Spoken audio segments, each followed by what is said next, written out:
Hi മക്കളെ, നമ്മളേവരും കാത്തിരുന്ന റിസൾട്ടിൻ്റെ ഡേറ്റിനെ പറ്റി ഒരു കൺഫർമേഷൻ വന്നിരിക്കുകയാണ്. +1 +2 റിസൾട്ട് ഡേറ്റ് എപ്പോഴാണ് വരിക എന്ന കാര്യത്തിൽ ഒരു ഒഫീഷ്യൽ നോട്ടിഫിക്കേഷൻ വന്നിരിക്കുന്നു. +2ൻ്റെ റിസൾട്ട് വരാൻ പോകുന്ന മെയ് 22-നാണ്. +1ൻ്റെ ഇംപ്രൂവ്മെൻറ്റ് റിസൾട്ട് വരാൻ പോകുന്ന മെയ് 8-ാം തീയതിയാണ്. +1ൻ്റെ റിസൾട്ട് വരാൻ പോകുന്നത് ജൂൺ 10-നാണ്. സോ ഈ പറയുന്ന റിസൾട്ട് ഡേറ്റിലോട്ട് ഇനി അധികം ദൂരമില്ല. സോ നമ്മളെല്ലാവരും എക്സൈറ്റഡ് ആണ്. നിങ്ങൾക്ക് എല്ലാവർക്കും ഏറ്റവും മികച്ച റിസൾട്ട് തന്നെ ലഭിക്കട്ടെ എന്ന് ഞാൻ ആത്മാർത്ഥമായിട്ട് ആഗ്രഹിക്കുന്നു. അതിൻ്റെ കൂടെ തന്നെ റിസൾട്ടിന് ശേഷമുള്ള കുറച്ച് കാര്യങ്ങളുണ്ട്. ആ കാര്യങ്ങളെ പറ്റി കൂടി നമുക്ക് ഈ വീഡിയോയിൽ ഡീൽ ചെയ്യാനുണ്ട്.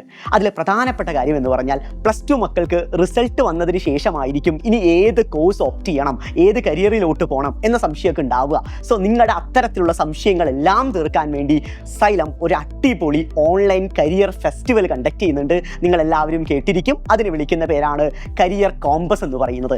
ഓരോരോ ഫീൽഡിലും എക്സ്പേർട്ട് ആയിരിക്കുന്ന ആളുകളുമായിട്ട് നിങ്ങൾക്ക് ഇൻറ്ററാക്ട് ചെയ്യാനുള്ള ഓപ്പർച്യൂണിറ്റി സൈലം ഒരുക്കുന്നുണ്ട്.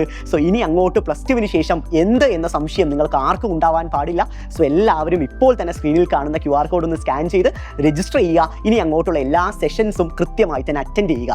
ഇനി +1 മക്കളോട് പറയാനുള്ള ഏറ്റവും പ്രധാനപ്പെട്ട കാര്യം, റിസൾട്ട് വന്നു കഴിഞ്ഞാൽ അവരുടെ മനസ്സിലുള്ള വലിയ ചോദ്യമാണ് ഇംപ്രൂവ്മെൻറ്റ് പരീക്ഷയ്ക്ക് എപ്പോഴാണ് തയ്യാറെടുക്കേണ്ടത്. ഞങ്ങൾ ഈ മൊമെൻറ്റിൽ തന്നെ ഇംപ്രൂവ്മെൻറ്റിന് പഠിച്ചു തുടങ്ങണോ? വെക്കേഷൻ സമയത്ത് പാഴാക്കാതെ ഏതൊക്കെ സബ്ജക്റ്റിലാണോ മാർക്ക് കുറഞ്ഞത് അത് ഞാൻ ഈ മൊമെൻറ്റിൽ തന്നെ പഠിച്ചാൽ ഞങ്ങൾക്കത് യൂസ്ഫുൾ ആയിരിക്കില്ല എന്നൊക്കെ പലരും എന്നോട് കണ്ടിന്യൂസ്ലി ചോദിക്കാറുണ്ട്.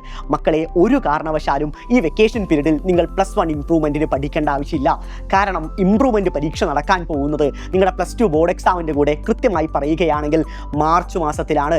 അടുത്ത അക്കാഡമിക് ഇയറിലുള്ള മാർച്ച് മാസത്തിൽ നടക്കാൻ പോകുന്ന പരീക്ഷയിൽ ഈ മൊമെൻറ്റിൽ പ്രിപ്പയർ ചെയ്യേണ്ട ആവശ്യമുണ്ടോടാ? ഒരാവശ്യവുമില്ല. ഇപ്പോൾ നിങ്ങൾ കൂടുതൽ ഊന്നൽ കൊടുക്കേണ്ടത്, ശ്രദ്ധ കൊടുക്കേണ്ടത് +2-ന് തന്നെയാണ്. കാരണം +1-ൽ നിങ്ങൾക്കൊരു സെക്കൻഡ് ചാൻസ് ഉണ്ട്, ഒരു രണ്ടാം ഊഴമുണ്ട്. പക്ഷേ +2-ൽ അത്തരത്തിലൊരു സെക്കൻഡ് ചാൻസ് നിങ്ങളുടെ മുന്നിലില്ല. ഒരൊറ്റ അവസരമേ ഉള്ളൂ. ആ അവസരത്തിൽ ഏറ്റവും മികച്ച വിജയം, ഏറ്റവും തിളക്കമാർന്ന വിജയം തന്നെ നമുക്ക് കരസ്ഥമാക്കണം. സോ കൃത്യമായി തന്നെ പഠിച്ചു തുടങ്ങുക. സൈലം കൂടെയുണ്ട്. ഉഷാറാക്കുക.